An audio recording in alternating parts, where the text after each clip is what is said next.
Good morning po sa inyo lahat. Si Pastor Mamel B. Velasco po mula po rito sa ating programa sa radyo. Ang pagbahagi po ng magandang balita at ng kanyang mga awitin dito po lamang sa ating morning edition ng programa po natin dito sa DWMB Guide FM Radio 93.5. Yung lingkod sa impapawid, Mr. Kalangya Broadcaster. Dito lang po sa nag-iisang Kalangya Radio, FM Radio. Dinamag na po tayo sa Kristo. Dito lang naman po sa kabundukan.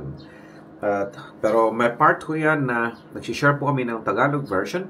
Kasi andito rin po yung mga Tagalog dito sa kabundukan. At nais po namin sila abutin din ng magandang balita ng ating Panginoong Hesus Kristo. Okay?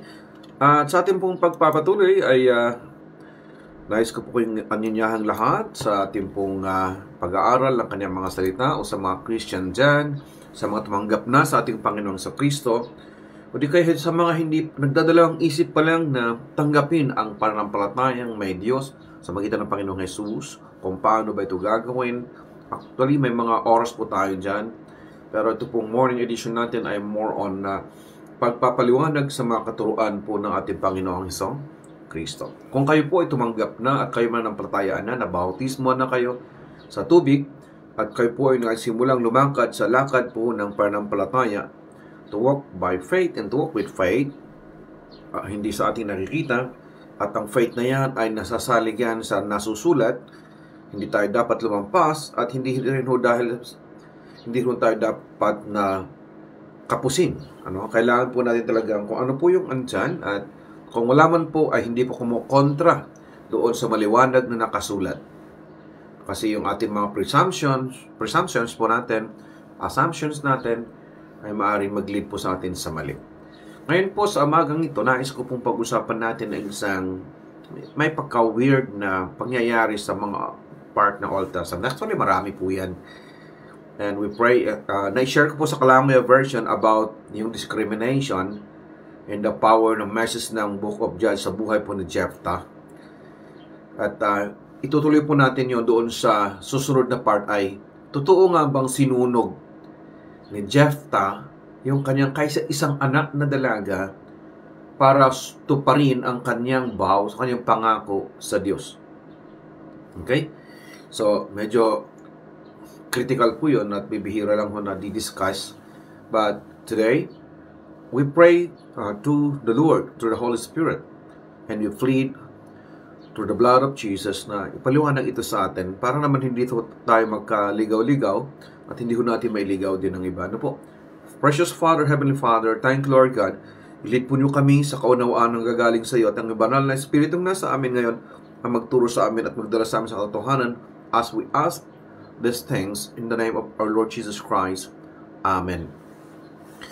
Okay, muli, so mga bagong bukas sa inyong radio, si Pastor Mamel B. Velasco po ito, at po yung ating Tagalog version ng ating programa dito sa Guide FM Radio 93.5. At kung nakaantabay po ang ating po mga kabatiran mula dyan sa Tagum City na ating po pinanggalingan last week, kila Bishop di Nawal Insan na mag-asawa and kanyang may bahay, si Madam Madeleine at ang ating mga co-worker, especially sa mga katribuhan sa ating napuntahan sa Matik, Salog, sa Manobo and the Ata Manobo tribe, dyan po sa may Pakibatu at dyan din po sa may Misolong sa may Talaingod, Davao del Sur. Yung Pakibatu yata ay sakop po ng Davao City. Okay. So balikan po natin ang ating pong pinag-aralan. Yung pong matatagpuan po ang ating suheto sa aklat po ng mga hukom. Dalawang chapter po yung kinuha natin, but babasa tayo ng ating pagbabasihan. Si Jephthah nga na Galaadita o taga Gali, ano bang ginamit sa isang Jephthah of Gileadite, ayan. Si Jephthah na taga Gilead, mas maganda, hindi Galadita, ay isang matapang na mandirigma. Si Gilead ang kanyang ama, at ang ina niya ay isang babaeng nagbebenta ng pandaliang aliw, ayan, sa siyang hostess. May iba pang anak si Gilead sa kanyang tunay na asawa. At nang lumaki ang mga ito'y pinalayas nila si Jephthah. Sinabi nila, wala kang mamanahin mula sa aming ama sapagkat ikaw ay anak sa labas, hindi sa anak sa loob. Kaya umalis si Jephthah at nanirahan sa to. Doon ay nagbuo siya ng pangkat ng mga itinakwil din sa mga ng lipunan, mga tulisan. At sama-sama silang nandarambong. Yung dinarambong nila, hindi naman mga Israelita, yung mga kalaban ng Israelita. Pagkalipas ng ilang panahon, nilusob ng mga Ammonites, ang Israel. Dahil dito si Jephthah ay pinasundo mula sa lupain ng tuob ng mga pinuno ng Gilead. Sinabi nila, ikaw ang manguna sa amin sa pakipaglaban sa mga Ammonita. Sumagot si Jephthah, hindi ba't nasusuklam kayo sa akin, kaya ninyo ako pinali sa Gilead? Bakit lalapitan niyo ako ngayong naharap kayo sa panganib? Sounds familiar, ha? Ganun talaga buhay. Ngunit sinabi nila, ikaw ang nilapitan namin ngayon sapagkat gusto namin makasama ka sa pakipaglaban sa mga Ammonita. Gusto rin namin ikaw ang mamuno sa Gilead. Sinabi ni Jephthah, kapag sinaman niyo ako sa pakipaglaban sa kanila at iloob ni Yahweh na ako'y magtagumpay, ako ang kikilalanin ninyong pinuno. Sumagot sila, ikaw ang gagawin naming pinuno. Saksi kami, natin si Yahweh. Okay, tuloy-tuloy na po yung kwento na yan. Then, kaya lang mayroon ho siyang, blatant na nangyari. Tinanggap niya, andun na yung pagpapatawaran, tinanggap niya yung hamon, tapos, mapapansin natin ay anak siya ng Israelita, naniniwala sila sa Diyos, may takot sila sa Diyos kahit paano, pero anak siya sa labas. Masakit na katotohanan yon. At nung siya ay lumaki na, pinalaya siya ng mga kapatid niya sa tunay na asawa. Kaya nireject siya, na-discriminate siya, then nakaramdam siya ng pagkasuklam, of course, then nagtayo siya ng sarili ng grupo. Doon magipit yung mga taong ng light sa kanya, hinabol siya, kailangan namin o baka gusto nga nila mamatay, di kaya pero gumawa siya ng kondisyon. Pag nanalo tayo, ako leader, ako leader. Dahil wala na silang choice, ito na ngayon. Pero sa kanilang pagpunta doon ay sabi niya, pag nanalo tayo sa digmaan na to, nanangalangin siya sa Diyos. At sabi niya, pag ako'y nanalo, tayo nanalo, yung unang sasalubong sa akin, sabi niya, mula sa digmaan ay aking iahandog o susunugin handog. Pagbalik niya, ang unang sumulubong sa kanya, yung kaisa-isa niyang anak na dalaga. So, umiyak siya, sabi niya, ano ba naman? Sabi niya, bakit ikaw sumulubong sa akin? Bakit, Ama? Kasi sumumpa, hindi na nga ako lang, sumumpa ako sa Diyos na ang sino mang unang sumalubong sa akin ay ihahandog ko o susunugin ko bilang handog. Sabi ng babae, naintindihan ko, Ama. So, believer din yung anak na babae. Alam niya ang responsibilidad nila na kapag ikay nangako sa Diyos, kailangan mong tuparin. Kasi sabi niya, humingi siya ng isang kakata. Sabi niya, hayaan mo, Ama, nabigyan mo ako naman ng pagkakataon na ako ay liwaliw o makapag-aliw kasama na aking mga kaibigan sa bundok ng 2 buwan bago mo patupad ang iyong pangako o ang iyong vows, yung sumpa, yung panata. Ayan. Di pinayagan naman yung anak. Saka sinabi ng Biblia ay bumalik nga yung bata, yung dalaga, at hindi na siya nag-asawa. So, yun yung discussion natin. Una muna, tulungan tayo ng Diyos. Okay, ito muna. Sa introduction pa lang po niyan, tingnan natin na sila po'y Hudyo, naniniwala sila sa Diyos, ngunit makagawa sila ng mga mali na ayaw po ni Yahweh ng Diyos. Tinatawagan nila sa pangalan na yan. O Yahweh or Jehovah. Whatever ang tamang pronunciation yan. Or Elohim Yahweh, ganyan. Nireject siya kasi anak nga siya sa labas. Sa isa pang patutot nga ang pagkasabi dyan hostess. Nireject siya. So masakit loob niya. Bagamat believer siya, pero hindi pa rin niya ginantihan ang Israel. Bagamat naging tulisan siya, ang nilulusob nila, sabi sa ibang version, ay yung mga kalaban ng Israel. Kaya lang, dumating ang time yung mga mababagsik, mababangis ng mga Ammonitas. Sinalakay ang Israel. Wala silang makita na pwedeng manguna sa kanila, kaya nakasama yan sa Book of Judges.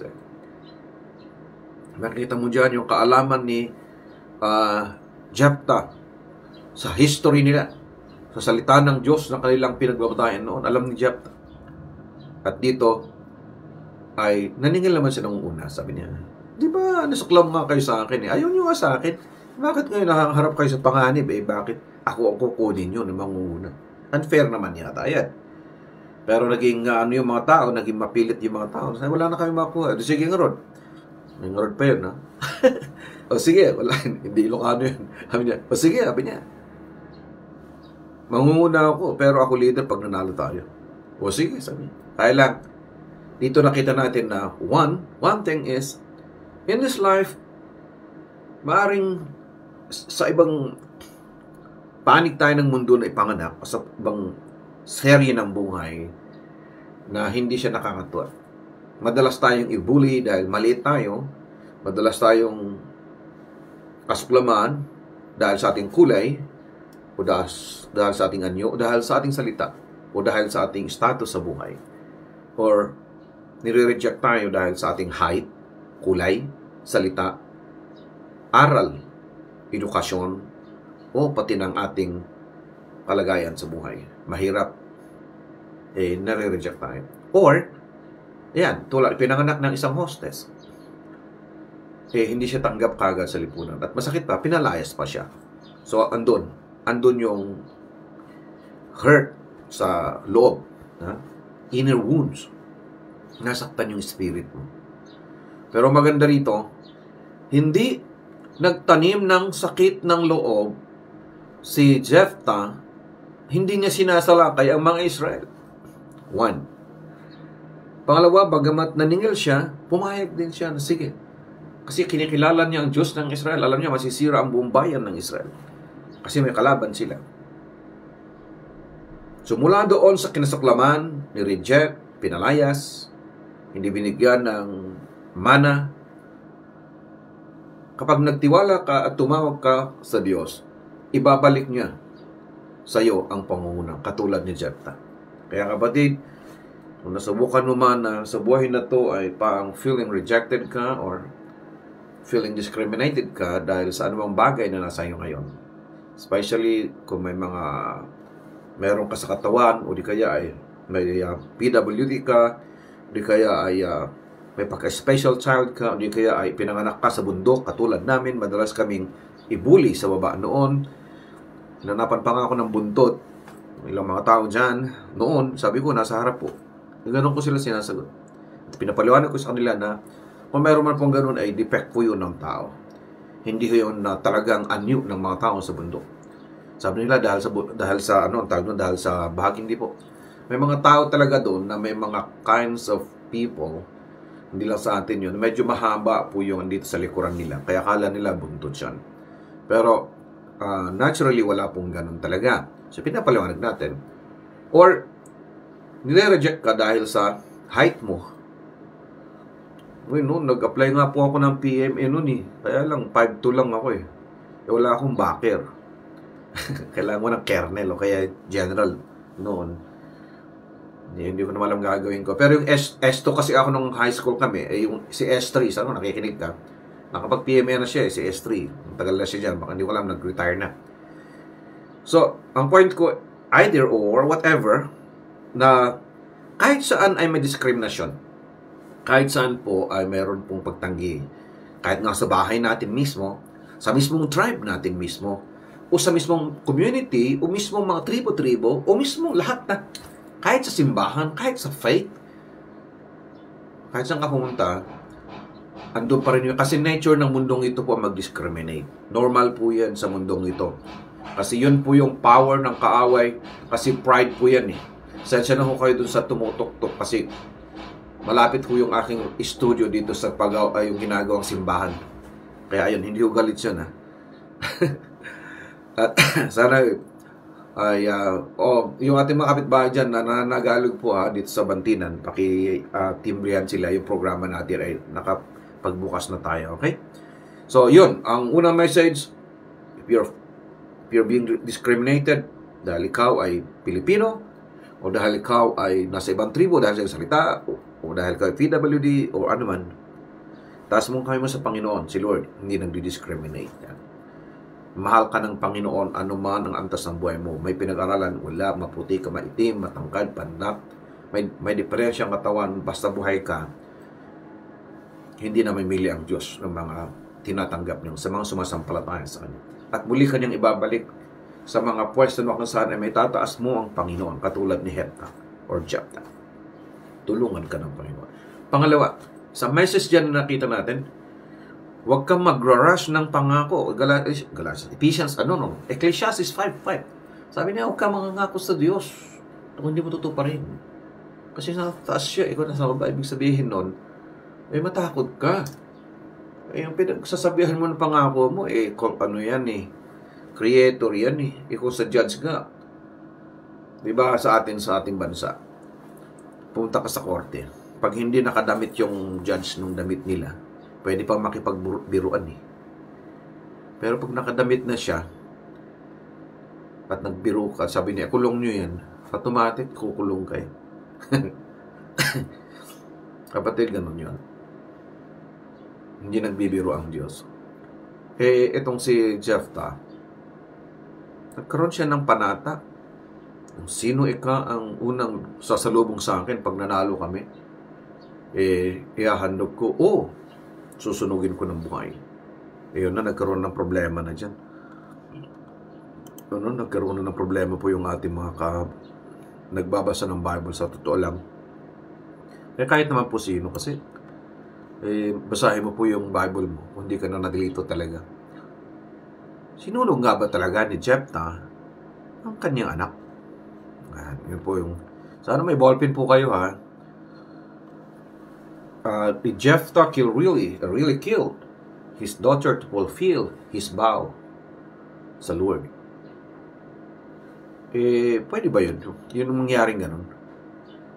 Na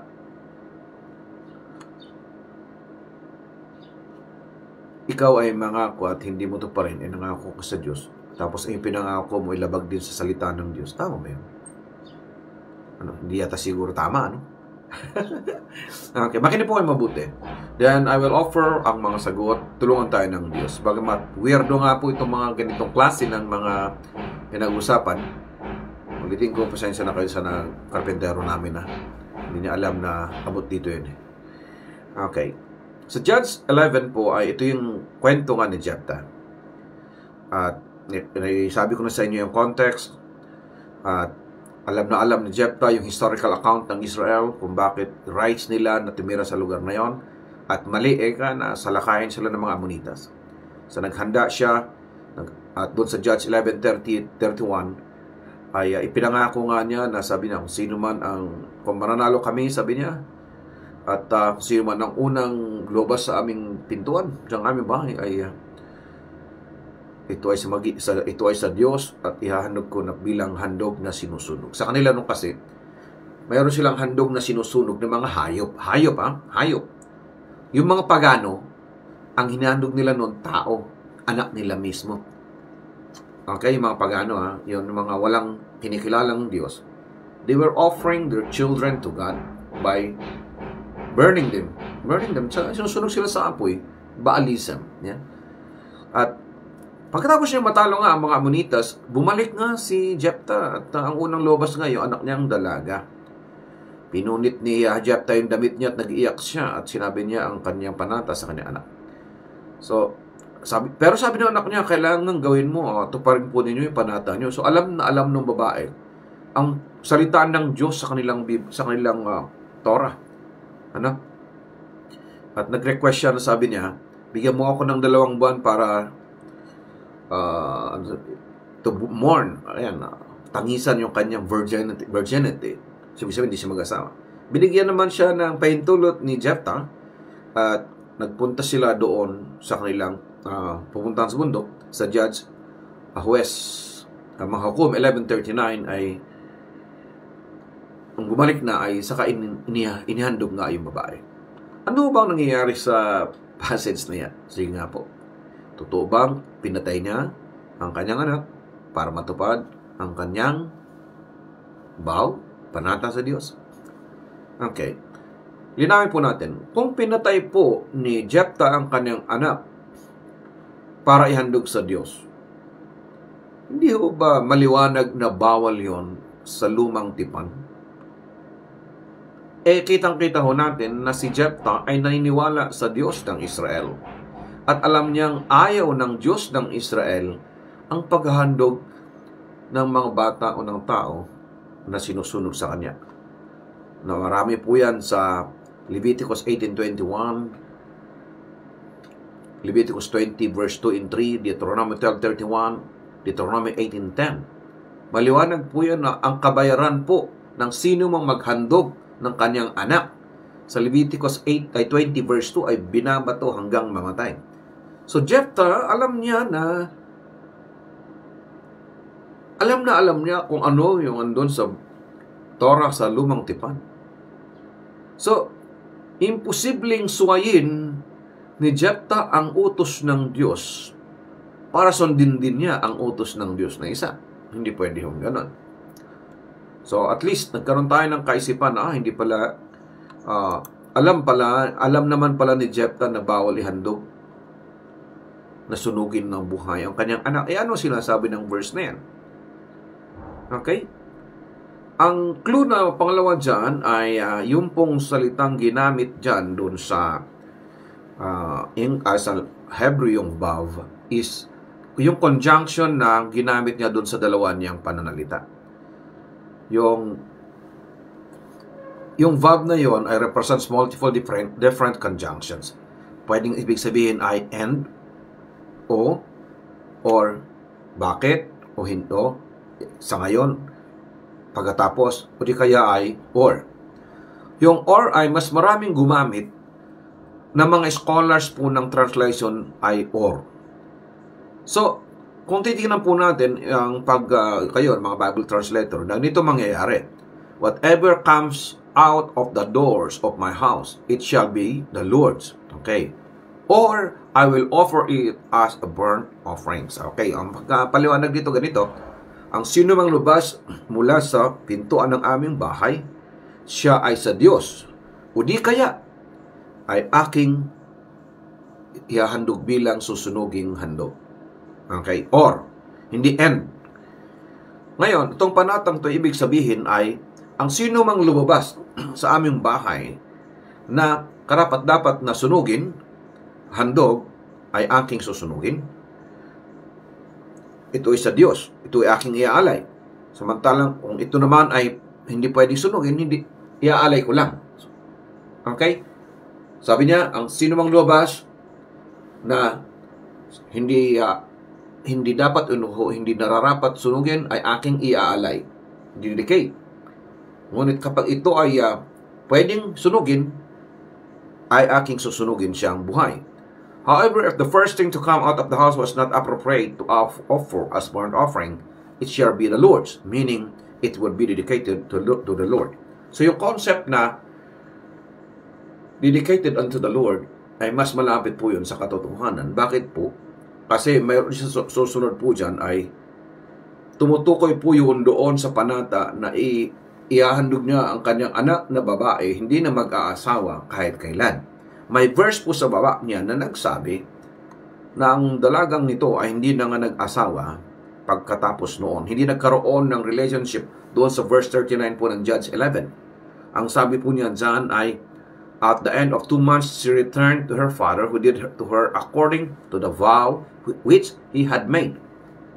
And she had no relations with a man. Ayan, hindi siya nakisiping, hindi siya nagkaroon ng relasyon sa kanino mang lalaki. So, ibig sabihin, buhay siya. Okay? Hindi siya pinatay. At ganyan din yung pangako ni Hannah doon sa 1 Samuel 1. Na pag ipinanganak ko itong pagkaroon ako ng anak, sabi niya, ihandog ko yung bata sa Diyos. Pinanganak niya nga si Samuel. Dinala niya sa templo. Hindi na naging sa kanya ang bata. Ganyan din po yan. So, sana po nagkaroon po ng kunting liwanag sa atin yon na hindi po niya pinatay ang kanyang anak. Ang mas malapit po na paniniwalaan natin ay isa siyang God-fearing man, alam niya ang batas, alam niya ang kaniyang Torah, alam niya ang Biblia niya, alam niya ang ayaw ni Yahweh ang magpaghandog ng bata na susunugin. At ang kaparasahan noon ay pagkamatayan sa magitan ng pagbato. So, hindi niya gagawin yon. Pangalawa nga po, yung conjunction ay maaring i-translate ng and at saka or. So, dahil nga po, mas maliwanag na sinasabi niya dyan na ito ay kapag appropriate na ihandog, na susunugin. At pero kapag hindi, ito ay ihahandog sa Diyos. Ngayon, bakit siya lumapit? Kasi may verse nga po na nagsabi dyan sa baba na hindi na nga nag-asawa yung babae na yan. So, hindi siya pinatay. Okay? Amen. Hindi na nga siya nag-asawa eh. Nasusundan po ba ako? Okay, so, yung message ng ni Jephthah, number 1 is, kung ikaw ay na-discriminate, ikaw ay nilait, or ikaw ay kinasuklaman, ikaw ay tinanggihan, or pinagkaitan, ngunit ikaw ay believer sa Lord. Si Lord, siya ang iyong bahagi. Siya ang iyong provider. Siya ang magbibigay ng hustisya sa buhay mo. Ang nagpapakababa ay tinataas, katulad ni Jephthah. Pangalawa, huwag tayo mabilis mangako sa Diyos kasi baka magkamali tayo, katulad ni Jephthah. Pangatlo, linawin lang po natin, hindi niya pinatay ang kanyang anak para tuparin ang kanyang pangako sa Diyos. Bagkus, kung paniniwalaan natin ang nakikita natin mga clues ng Bible o yung mga pahiwatig ng mga pangyayari, mas malinaw paniwalaan na inihandog niya ang kanyang anak bilang virgin at hindi na nag-asawa, bilang kanyang vow sa Panginoon. Kapatid, kumusta naman ikaw at ako? Kumusta yung ating mga pangako?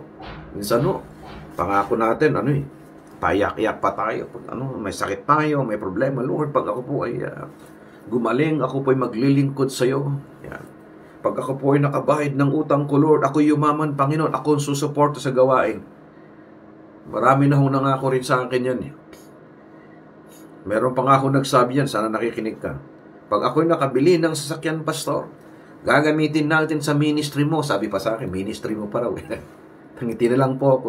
Makabili ko sila ng sasakyan, isinikay naman po nila ako minsan. Pag mula noon, wala na, hindi na rin po sila nagsimba. Naging busy na sila sa businesses nila. Kalimutan na rin po nila si Lord. At pag nakita ko, sabihin lang sa akin, naku po, pasensya na, Pastor, ang dami yung kliyente. Si Lord naman po kinausap niyo, hindi ako. Sa bagay, iba po yung pangako kaysa sa vow. Ang pangako kasi promises. Parang promises po ng mga sa inyo yan, sa mga politiko. Na, papasemento ko lahat yan. Promises lang naman yun. Maaring hindi nila to pa rin yun. Pero kapag ito po ay sinumpaan mo na para ng pagsumpa ng tungkulin. Kaya nga, yung vow ng marriage, hindi mo yan promise lang. Yung vow po natin sa public service, hindi promise po yan. Kundi isa po itong sinumpaan nating tungkulin. Kaya pwede nga tayong makasuhan kapag hindi natin ginawa. Ngayon, kung nangako ka lang naman dahil napagod ka lang, naintindihan naman ni Lord yan. Pero kung meron ka pang pasumpa-sumpa o meron ka pang panata, meron ka pang kapalit na pag gumaling lang ako, Panginoon, pinapangako ko, ako'y maglilingkod. Gumaling, naglingkod ng 1 linggo, naglingkod ng 2 linggo, ng 1 buwan. Minsan, isang kalahating taon, 1 taon, andun pa. Pero after that, nawala na. Ang Diyos naman po ay hindi siya cruel God na pag hindi mo tinupad ay babagsakan ka ng eroplanos o kaya ay mapipilay ka o di kaya ay papatayin ka. Hindi naman. Pero yung pangako mo, narinig din po ng kaaway yun. See? Narinig din po ng diablo yan. May consequence po ang mga pangako natin na hindi natin tinutupad. Alalahanin po ninyo yung mga pangako niyo sa Diyos. Especially yung ating pong covenants sa ating mga asawa. Sa Malakias 2:14 pag nagkakasal tayo, pinapaalala natin na yung unang witness ng kasal ay ang ating Diyos. Nabi po niyan Maliban po doon sa witness po, sa account po ng Genesis, yung unang pagkakasal ng Diyos kay Adan at Eva. Sa Malakias 2:14 po, nasabi niya na ako ang isang saksi, sabi niya. Sa iyong tipan, sa iyong asawa, sa iyong kabataan, sabi niya. Nakikinig siya. Kumusta na po ba ang ating tipan sa ating mga asawa? Yung tipan po natin o kaya ating mga panata sa ating trabaho. Gaano po ba tayo katapat sa ating salita? Di ba sabi nila yung faithfulness ay yung ating pagtugon sa ating sinabi. Samantalang loyalty naman ay ating pagtugon sa hindi natin pagsumay sa ating sinabi. Kasi loyal tayo. Kapatid, loyal ka sa Lord. Faithful ka sa Lord. Nangako ka, sa tulong ng Diyos, kakayanin mong tuparin yan. Sinabi mo maglilingkod ka, bumalik ka, maglingkod ka. Sinabi mo magsusuporta ka, magsuporta ka. Sinabi mong sasama ka, sumama ka. Sinabi mong gagawin mo ito, gawin mo yan. Ikaw naman ay naging politiko ka, sinabi mong gagawin mo ito, gawin mo. Sa tulong ng Diyos, kakayanin mo yan. Negosyante ka, tama lang yan. Estudyante ka, mag-aral ka mabuti. Tandaan nyo to, at tandaan ko, sa buhay ni Jephthah na nakaranas ng nakakahiyang background, ang pangit ang background niya. O anak siya sa labas. Hindi lang anak sa labas, kundi anak siya ng patutot, anak siya ng hostess. Tapos na-reject siya ng kanyang mga kapatid. Of course, hindi na binigyan ng mana, hindi na siya kinilala. So, wala na siyang choice. Nauna siya sa mga bandido. Then after that, hinanap pa rin siya ng God para gamitin. Ikaw yun at ako. Huwag ka lang mangako ng mga marami. Baka hindi mo magawa. Kasi you're bound sa iyong pangako sa Diyos. Lord, help us to fulfill our vows even within the marriages. And even, Lord God, sa aming mga work. Ang aming mga vows, Panginoon, na aming sinambit ng may pananampalataya. Kung sino man, Panginoon, sa umagang ito, O Diyos, ay nakakaranas ng mga bagay na ganito, hindi magandang background, nagkaroon siya ng experiences, Panginoon, na sumugat sa kanyang kaloob-looban. It's time for us to have the inner healing, Lord God. Tanggapin kanya ngayon sa buhay niya at may apply ang iyong Holy Spirit, ang iyong dugo, Panginoon, upang maghilom, mapalitan ng bagong puso ang kanyang puso. So, yung bagong nilalang at maging isang anak mo ayon sa pananampalataya. Sa mga kapatid na lumamig na lamig, sa mga kapatid na nakalimot na, sa mga kapatid na nangako, ngunit hindi na ginawa, at buhay pa naman sila, Panginoon. I'm praying, Lord God, mapaalala sa amin, na ipaalala sa amin, Panginoon, na tayuan namin ang aming mga pangako. For there's blessing to them, Lord God, na gumagawa nito. Thank you, Lord God, for the lesson na aming natutunan sa buhay ni Jephthah. In the name of the Father, the Son, and the Holy Spirit. Amen. God bless you po in the name of Jesus. Amen.